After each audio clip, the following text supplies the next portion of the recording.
Hello, हमें question given है। हमें दिया गया है कि हम दोनों क्वेश्चन इसी वीडियो में देख लेंगे।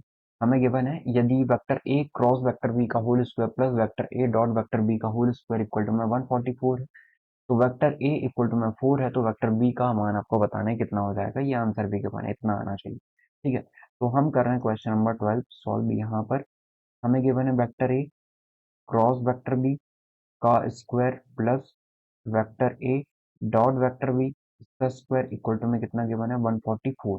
ठीक है, और मैग्नीट्यूड ऑफ वेक्टर ए कितना गिवन है, मैग्नीट्यूड ऑफ वेक्टर ए हमें 4 गिवन है। तो यदि हम क्रॉस प्रोडक्ट यहाँ पे लगाएं, अप्लाई करें, तो वो कितना होगा, स्क्वायर है, तो आपका यह जाएगा वेक्टर ए का मैग्नीट्यूड वेक्टर बी का मैग्नीट्यूड और unit vector and sine theta इस पूरे का square plus A dot B कितना होता है, ये होता है वेक्टर ए का मैग्नीट्यूड इंटू में वेक्टर बी का मैग्नीट्यूड फिर कॉस थीटा इसका भी स्क्वायर है इक्वल टू में 144 गिवन है हमें। अब हमें पता है यूनिट वेक्टर का स्क्वायर निकालेंगे तो वो तो मैग्नीट्यूड 1 आ जाएगा, तो इसे लिखने की जरूरत भी नहीं है। तो अब ये हो जाएगा वेक्टर ए का स्क्वायर वेक्टर बी का भी स्क्वायर साइन स्क्वायर थीटा। ये कहाँ से लिखा, हमें पता है जब भी ए इंटू बी होल का एम होता है, होल की पावर एम होती है, तो ए की पावर भी एम और बी की पावर भी एम हो जाती है। ठीक है, तो ये आ गया है 140 प्लस और भी तो टर्म है वो भी लिखनी है, तो प्लस ये हो जाएगा मैग्नीट्यूड ऑफ वेक्टर ए का square magnitude of vector B का स्क्वायर और cos square theta equal to में 144। जैसे ही आप मैग्नीट्यूड ऑफ वेक्टर ए का स्क्वायर और मैग्नीट्यूड ऑफ वेक्टर बी का स्क्वायर कॉमन निकालोगे तो ये बन जाएगा साइन स्क्वायर थीटा प्लस में cos square theta equal to में 144। तो ये वैल्यू हो जाएगी आपकी 1। तो हमारा वेक्टर ए का मैग्नीट्यूड हमें पता है कितना है, 4 4 है, तो 4 का स्क्वायर कितना हो जाएगा 16 और मैग्नीट्यूड ऑफ वेक्टर बी का स्क्वायर हमें बताना है, ये 1 हो गया इक्वल टू में 144। तो वेक्टर बी का स्क्वायर आ जाएगा 16 मल्टीप्लाई डिवाइडेड बाय 1 मतलब 144 डिवाइडेड बाय 16 से डिवाइड करेंगे तो 9 आ जाएगा। ठीक है, तो वेक्टर बी कितना आ गया है, ये आ गया है 3। वेक्टर बी का मैग्नीट्यूड कितना आ गया 3, पॉजिटिव ही आता है इसलिए प्लस माइनस नहीं लिखेंगे। तो ये आपका करेक्ट आंसर हो जाएगा ऑप्शन नंबर। ऑप्शन तो है नहीं, मतलब एग्जैक्टली जो करेक्ट आंसर लाना था वो आ गया है। आई होप आपको ये समझ में आया होगा हमने इस क्वेश्चन को कैसे सॉल्व किया है। अब हम देख लेते हैं नेक्स्ट 13 क्वेश्चन इसमें। क्वेश्चन नंबर 13 में हमें गिवन है यदि magnitude of vector A magnitude of vector B equal to 1 हो तो vector A plus vector B का मैग्नीट्यूड इक्वल टू में कितना है, √3 हो। तो यदि वेक्टर सी ऐसा सदिश है C minus vector A minus 2 vector B equal to में 3 क्रॉस ए क्रॉस बी, तो सी डॉट बी का आपको मान बताने कितना हो जाएगा।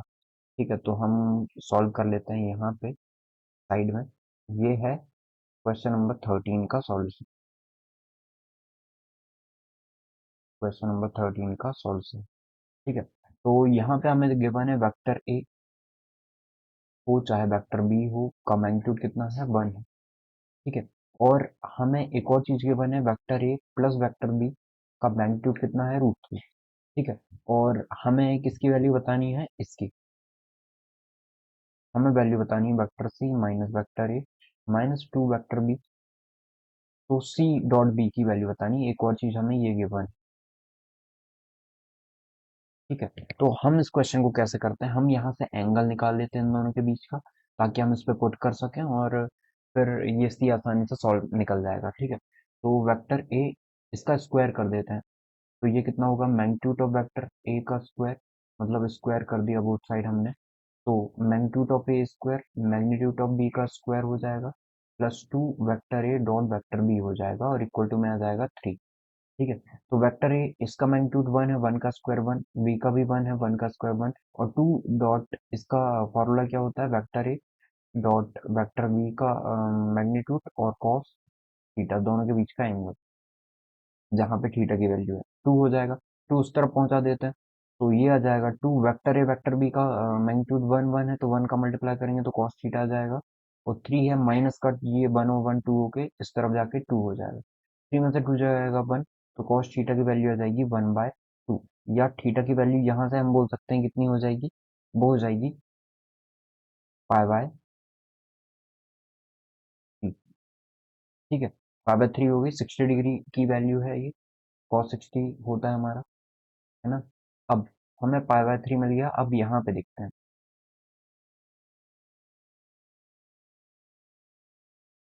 यहाँ पे सॉल्व कर लेते हैं इसको। तो ये अलग कलर से देखें हम, तो हमें गिवन है vector C minus vector A minus 2 vector B equal to में, ठीक, vector A dot vector B कितना हो जाएगा क्रॉस प्रोडक्ट, तो ये होगा vector A cross vector B, vector A का मैग्नीट्यूड वेक्टर बी का मैग्नीट्यूड, ठीक है। और ये हो जाएगा A A magnitude of vector है ना, मतलब एन जो कि दोनों के परपेंडिकुलर होता है और यूनिट वेक्टर होता है, और ए साइन थीटा साइन पाई/3, तो वो हो जाएगा कितना हमारा √3/2, तो ये रूट माइनस ए माइनस 2 वेक्टर भी इक्वल टू में जाएगा 3, इन दोनों का तो 1 होता है मैग्नीट्यूड, तो ये आ जाएगा यूनिट वेक्टर एन, और ये साइन पाई/3 कितना होता है, साइन पाई/3 होगा 3/2, सॉरी √3/2, ठीक है, इतना आ गया ये। एक काम करते हैं, सी को इस तरफ भेज देते हैं, एक तरफ भेजते हैं, या सी डॉट भी निकालना है तो ए को एक तरफ भेज देते हैं, ठीक है। ए को इस तरफ भेज दें तो वेक्टर सी -2 वेक्टर बी बचेगा यहाँ पे, और यहाँ पे आ जाएगा 3 मैग्नीट्यूड ऑफ एन √3/2 प्लस का वेक्टर ए, कितना आ गया। अब बोथ साइड स्क्वायर कर देते हैं, इससे क्या होगा, वेक्टर सी का मैग्नीट्यूड आ जाएगा, ठीक है। अब इसका मैग्नीट्यूड हमें पता नहीं है ना, इसका मैग्नीट्यूड हमें पता नहीं है। 3 2,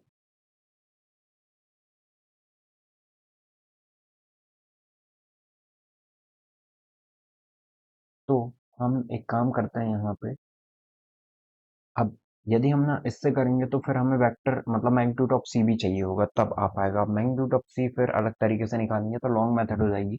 इससे अच्छा मैं आपको एक दूसरी मेथड बता देता हूँ, इससे भी कर सकते थे हम, स्क्वायर करते तो ये यूनिट वेक्टर आपका हट जाता, ठीक है। इससे नहीं करके हम एक काम कर लेते हैं, ये आ जाएगा हमारा C vector A cross vector B, ठीक है। एक काम करते हैं, हमें क्या निकालना है, सी डॉट बी, तो डॉट बी बनाने के लिए बी से बोथ साइड डॉट कर देते हैं, तो vector C dot vector B हो जाएगा minus vector A dot vector B -2 vector B का मैग्नीट्यूड का स्क्वायर हो जाएगा ये, और यहाँ पे 3। अब ये वाली बात आपको समझ में आ रही होगी कि ये डॉट है बी, वेक्टर बी के साथ, ठीक है। तो वेक्टर बी का बी के साथ आप जब क्रॉस प्रोडक्ट निकालोगे तो वो तो जीरो हो जाएगा, मतलब पूरी टर्म जीरो कर देगा वो, ठीक है। तो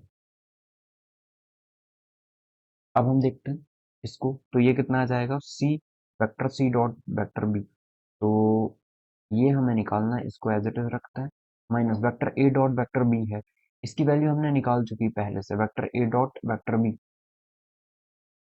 ये है vector A dot vector B, इसकी वैल्यू कितनी आ जाएगी, ये तो 1 1 हो गया, 1 1 इस तरफ जाएगा तो 3 - 2 1 आ जाएगा, तो 2 वेक्टर ए बी की वैल्यू हम मतलब 1/2 लिख सकते हैं डायरेक्टली इसे, ठीक है, लिख सकते हो। अरे इसको सॉल्व भी करोगे तो magnitude of A magnitude of B cos theta की वैल्यू 1/2, तो माइनस 2 वेक्टर बी का स्क्वायर, तो ये 2 हो जाएगा, इक्वल टू में ये आ जाएगा 0, तो vector C dot vector B है, ये आ जाएगा 2 दूनी 4 और एक 5/2, माइनस का 5/2 यहाँ आएगा तो प्लस का 5/2 हो जाएगा, और यही हमें लेके आना था, तो ये तो इजीली आ गया, इससे किया हमने तो। ओके, आई होप आपको ये क्लियर हुआ होगा कि हमने इस क्वेश्चन को कैसे सॉल्व किया है, तो दोनों क्वेश्चन आपको क्लियर हो गए होंगे।